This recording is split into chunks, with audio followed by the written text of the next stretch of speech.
And we are sitting with Nigerian born, Peckham raised, writer, actor, podcaster, social commentator, and now director, I'm told, as well. Yes. Okay, all right. We'll get into that in a second. Kelechi Okafor, tell me about yourself. When you get up in the morning, what gets the blood flowing? Running. Yeah? Running is my go-to. That's my movement. That's my prayer. That's my moving prayer in the morning. If I can get out there, I think if I didn't run, we would have more of a problem on our hands. I'd have way more energy to just be saying things. I'd have way more restless energy. So that first run of the day helps me to kind of dispel excess energy, and then I can think straight. So you usually find that when I'm making my videos, my post-run videos, they're literally after my run. As soon as I stop running, my mind's clear. I know what I've been thinking about, that I want to talk about, and then I turn the camera on. Where your literary offerings are concerned, the last project was Ezra Here, collection of romantic fiction stories centering black women. Your new book, Awakened, by the side of you. It features Pels Badmus at the heart of it, right? Yes. And it's touching on themes that seem to be what you're interested in. The future, women, black women, the positioning of them. Talk about that. Speak on the creative process of pulling this all together. For me, writing fiction or writing anything really, but words are spells, and that's how, linguistically it's been weaponized against us throughout the centuries. We've been told that we're particular things. Stereotypes aren't just stereotypes because of the imagery. They're stereotypes because they're linguistic spells. You're angry, you're stupid, you can't swim, you can't read. All of these are spells because the more that somebody chants them, the more that the messaging is put out there to you. So your subconscious absorbs it and believes it. So writing for me is a rebellious act. It is rewriting certain spells. So when it comes to Pels, the character Pelumi, in the protagonist in the story, I wanted for her to be embodied, to be slightly problematic. She doesn't know what she's doing with her romantic life, yet there is something that she feels is greater than herself, which is looking into why black people are going missing and then being found dead by bodies of water. I feel like so many black people as a whole, regardless of gender, can resonate with that, but specifically black women, where you've got your day-to-day things that you're doing, but then there is something that is always bigger than you. And sometimes people give that power away to organized religion, but hopefully people understand that the power is inherently within them, and that's what Pels is meant to show. So even if you can't fly or make orbs of water and fire with your hands, they're more representations of the things that I do think that we possess anyway. You can't make orbs with your hands? I'm trying. I mean, hurry up. Get to it. The story of where did you get Pels Badmus from as a name? I don't know, the names just come to me, but I think it suits her because it's like Pelumi Badmus, Pels bad man, bad gal, it just works. Initially, I think I was actually going to name her Temidire, like my own has become great. I like to choose Yoruba names because my mum's Yoruba, and even the AI technology that I've got in there is called Alake, and I named it after like the Oriki, like we have like certain greetings for certain people, and my mum's one from her parents would be Alake. And so I decided to name the AI instead of like Siri or Alexa, she's called Alake. So I just really enjoy Yoruba names because they are so deep with meaning. They've just got so much that happens there. And, there's the nominative determination as well. When you choose a name, you're casting another spell over the person's life or what you wish for them or the circumstances that they were born in. And so with Pels going on this journey, her full name would be Oluwa Pelumi, God is always with me. And I pray in one way, shape or form, regardless of what we believe in, that the higher force is always with us as we try to traverse and navigate this very sinister society at times that isn't very kind to those who are non-white or upper class. You're exploring, and you touched on it already, but speak a little bit more on the fact that you're exploring the boundaries between the physical world and the spiritual self. Expand on that. To me, when it comes to spirituality in the physical realm, it's such a thin line. And sometimes I do think about the people. I think about psychotherapy. I think about how psychotherapy as we know it in the Western world came to be, and the neuroses that were decided by rich white men. And so if you fell out of the paradigm of what they were describing, then you were automatically not well. And of course there are people, lots of people who are experiencing mental health issues. That's also a result of the society that we live in as well. We say that, oh, you know, people are depressed, they should, you know, do this and do that. Or do they require safe housing? You know, do they require money? Because so many things can actually be solved by having shelter, food, water, and having a community. Yet those are the things that are funded the least governmentally. So the spiritual is political, and we know that because usually it's people's spirits that are needed to be broken first in terms or in order for regimes to be enforced. You know, whether your name's taken away and you're given something else instead of a name, you're put in one garment, you're all wearing the same thing. There is power in doing that. And so, again, in order to break these things, I wanted to write about the links between spirituality and the physical realm, because I think I read that our brains can only compute so much of what we actually see and then tries to just make sense of it. So what we understand to be reality is so minute in comparison to the expanse of the actual universe. And I don't have the answers, but I just like exploring what might be. You also touch on disappearance of young black children, which is an everyday occurrence, and one that isn't given the light or attention it deserves. Speak on just how important juxtaposing that part of the story with the AI, with the future, with the female agenda, black women specifically. Just talk about how important that was for you to kind of include. Yeah, it was important for me to include the occurrences of missing black people, young black people being found by bodies of water, because mainstream media doesn't want to cover it.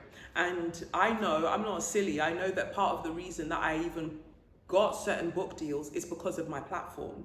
And so it would be delusional of me to only focus on, oh, well, this is just what I want to write. I think that taking the opportunities that I'm given in order to amplify other things that might not be spoken about is a duty of mine. It's a responsibility that I take seriously, because I believe that I am a representative of my community and communities. And in a way, I've been elected as the representative, or one of the representatives of the communities, because of the following that I've been able to garner. By people following, they are in some way, shape or form affirming what I'm doing. So therefore, I'm answerable to the people. And I hope that in response to that and in exchange for that, I'm offered protection and I guess being seen by the people. So having the opportunity to write this story, I knew I wanted to write a love story, and to a certain regard, it's the love story about Pels loving herself, but also loving black youth enough to care when they go missing. Every year we are looking for Madeleine McCann. I'm not saying don't look for the girl, but by this point she's old enough to actually come and present herself. But we're looking for Madeleine McCann every year, putting more money into looking for her, yet there are so many children that have gone missing since in very questionable circumstances. But racialized stereotypes are used to disregard the missing young black people. We talk about county lines. That's important, of course, because to break it down, county lines to do with young people being used as vehicles almost to transport, mules to transport drugs. So we know that that's the case, but that's not every case. So we know that there's that happening. Then we're told the racialized stereotype, well, black people can't swim. So if you find them dead by bodies of water, then maybe they just couldn't swim. But that's not the case for quite a few of the people who have disappeared as well. They were strong swimmers. Then we're told, oh, it might have been their mental health and they wanted to, die by suicide. And again, that could definitely be an issue. But it's just interesting how at the scene, it is almost immediately decided that there was nothing suspicious, even when they find that maybe a nail had dropped off, or maybe there were markings on the body. Somehow it's not suspicious, it's very suspicious. And I think that to me, black love goes beyond romantic, because people get stuck on that and they get stuck on your dating choices. But love comes in so many different forms, and love is an active word. It's a doing, and my love for blackness, my love for humanity, means that it's a duty of mine, a responsibility of mine, to write into being what I think is becoming invincible, like it's becoming invisible. Representations of AI and the implications of the future of human and womankind, right? It was the description, a bold imagining of our future through the lens of ancient spirituality that grabbed me. That's what really done it for me. And I sat there and I thought to myself, this is going to be an episode of Black Mirror. It's coming. And who's going to play Pels? It's got to be Michaela Cole, isn't it? I mean, who else? Who else would you? There's so many talented actresses that are coming up. I really like the actress in Bear. I really enjoy her. There are so many actresses that I'm seeing now that are so exciting to me that I'd really want to see them as well. I want somebody who's rather awkward, which Michaela Cole did so well in Chewing Gum as the series. I want somebody who performs awkwardness well, so when they step into their power, you can see the nuance and the many layers that so many black women possess. I think that would be really nice. When you were writing this book, did you have like a particular reader in mind? Like, who was you aiming at? I was writing for myself. Most things I do, it might seem narcissistic, most things that I do for myself, because I have to enjoy it first, and I'm trying to put out into the world, like Toni Morrison said, if there's a book that you want to read that hasn't been written yet, then you must be the one to write it. And I've yearned for a story about a late 20s black woman who doesn't always get things right, and she really doesn't trust in her own abilities, but somehow she realizes that she's got an ancient power that would mean that she can change the trajectory of the world. And I think that in an allegorical way, that is the story for so many black women. Was it easier to pen this novel compared to Edge of Here? No, I feel like it was harder to write this than Edge of Here. Edge of Here, Edge of Here, because they seem to be singular stories, but they were all connected in a particular universe. Whereas with Pels' story, I really had to ask myself, what am I trying to say? I really wanted for us to explore the idea of AI being implemented as governance. And there's a conversation that happens in the book about, well, don't you need a soul to be able to govern? And the argument is, but all of you that have had souls so far and you've been taking part in governance, how far has that gotten you? Because I feel like that's strongly what's next. We are going to entrust our governance, our political agendas to artificial intelligence. And at the moment we've got, artificial narrow intelligence, artificial general intelligence, and what people really fear over the next, 30 or so years, or, maybe longer, is artificial super intelligence, where it can emulate consciousness. And then what do we do when it decides that, you know what, you lot are really raggedy as the human race, clear out? You think that's where we're going? Maybe. You're aware and creative. Has it always been that way? I've been creative in different ways. I think this is the love of black community, black sisterhood. Because I'm really creative with insults. And it was... Was that an inherent part of you, or is that learnt there? No, maybe nature versus nurture. Okay, I arrived from Lagos when I was 5. I'm sure I had a fire mouth then. And then I arrived immediately to Peckham, and I'd grown up in Peckham. So I think it just, who knows, nature versus nurture, or maybe a culmination of both. But I do know that I can get very creative when it comes to insults. And I utilize that skill oftentimes on Twitter back in the day, until someone said to me, have you considered maybe writing a book? Writing stories. Somewhere to harness all of this. Yeah. Somewhere to kind of localize. You're so descriptive. So it's always been a party, basically. Yeah. Okay, all right. Talk about the short that you've got coming up, because obviously I was told that it was timed to come out at the same time as the book. Is that right, or is that happening? Or? Yeah, so the short film is called The Voice Note. It's written by Candy Roman, and I've directed it, and I also star in it as the lead. And it follows the story of a woman called Michelle, and it's actually based on a true story of a black woman who died by suicide because she was failed by a lot of systems in this country. They put some things down to her age, they put some things down to her mental health, yet didn't provide her the support that she needed. And this, the voice note is really us looking at life from the perspective of the friends that wish that they'd noticed and wish that they'd done more. And realistically, there's only so much that friends can actually do. A lot of our internal struggles are just that, internal. They are private battles, wars that we kind of find ourselves in for months, years, lifetimes. And we wanted to pay homage to that. So it's currently on the festival circuit, the film festival circuit. But once that's done, we really want to be able to bring it to the kind of larger audience. Mass market. Yeah. Being so visible, girl, has its pros and cons. It has its ups and downs. How do you see the media landscape at present, and what other frontiers are you trying to conquer?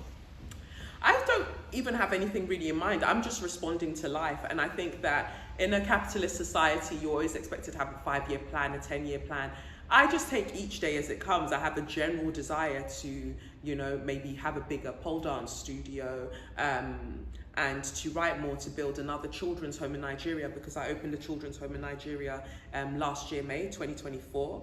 And because the model of the children's home is that they never have to move out, they can just stay there as long as they want. I've gotten this platform where people give me a lot of things for free. At the same time, people trust me when I'm fundraising. So I really wanted to redirect that energy to show them a physical representation of what their support means. And I often wonder, what would my life have been like if I didn't leave Nigeria at the age of 5? So it's important for me to, in some way, be a positive influence on the trajectory of another Nigerian child's life. So ideally, my next thing would be to build another home, to have a bigger dance studio, to continue writing in whichever way, shape or form, to build out my actual broadcasting platform. So currently, in the members area of my website, I put vlogs and I put my new private podcast, but I essentially want to be able to disrupt the industry to such a point where I've built my own thing and people come there, and I have other people who contribute as well and are paid well to make their own content, and essentially then we have control over what's happening. We have control also over our own narratives. So the Kelechi Okafor network coming to your place soon, yeah? Okay, I see. You tried to dress it up like it was like some low-key aspiration, but